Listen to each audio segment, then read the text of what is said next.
వసంత ఏంది అట్లా వెతుకుతాండవు? ఆకయ్య సన్నబాలకు సన్నబాల ఈ దేశమంతా తిరిగినా దొరకలా. ఇంకేంది ఏంది కొండ మీదకి పిలుచుకొని వస్తే చూడు ఏంది ఎంత హైట్కి వచ్చినాము ఏం కథ? ఇక్కడుంది ఇకంతా కొండ. వెతికి వెతికి వెతికి వెతికితే ఏడు దొరికింది. సన్నబాలాక ఇట్లుంటుందా? ఇట్లుంటుంది. దీనికి ఏం మనకు గుర్తు ఏంది? ఇది ఇది ఇది చూడు ఇట్లా ఇంచితే ఇట్లా చూడు. అబ్బా పాలేం వస్తాయి చూడు. ఓకే. ఇది గుమ్ముకు ఒక పాస్ ఉంది చూడు. దీడ కొంచెం ముందే ఏడొక ఒక రెమ్మ ముందే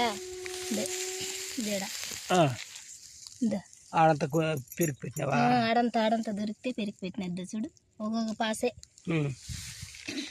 ఇది డెలివరీ అయిన తర్వాత కొంతమందికి పాలే ఉండవు. కొంతమందికి కొన్ని రోజుల తర్వాత ఫస్ట్ ఉండి మళ్ళా కొన్ని రోజుల తర్వాత కూడా లేకుండా అయిపోతాయి బాలింతలకు.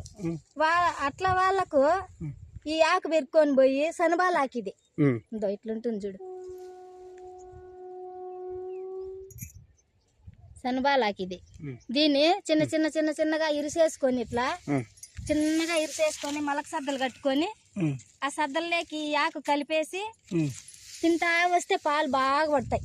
మలక సద్దల్లోకి ఈ ఆకు తుంచేసుకొని ఇట్లా చిన్న చిన్నగా ఇరిసేసుకొని ఆ సద్దలు ఈ ఆకు కలుపుకొని తింటా వస్తే పాలు బాగా పడతాయి. ఎన్నిసార్లు తినాలి? తినాల 3-4 రోజులు లేదా వారము తింటా ఉండల్లా. కొంతమందికి బిరిన్నే పడతాయి, కొంతమందికి లేట్ అవుతుంది. అట్లా వాళ్ళు వారమైనా తినాల. పాలు మాత్రం పాలు పడతాయి, గ్యారంటీగా పడతాయి, పడతాయి. చాలా పుణ్యం పని ఇది. కొంతమంది పాలు లేక చిన్న బిడ్డలు ఎంత అల్లాడిపోతా అంటారు.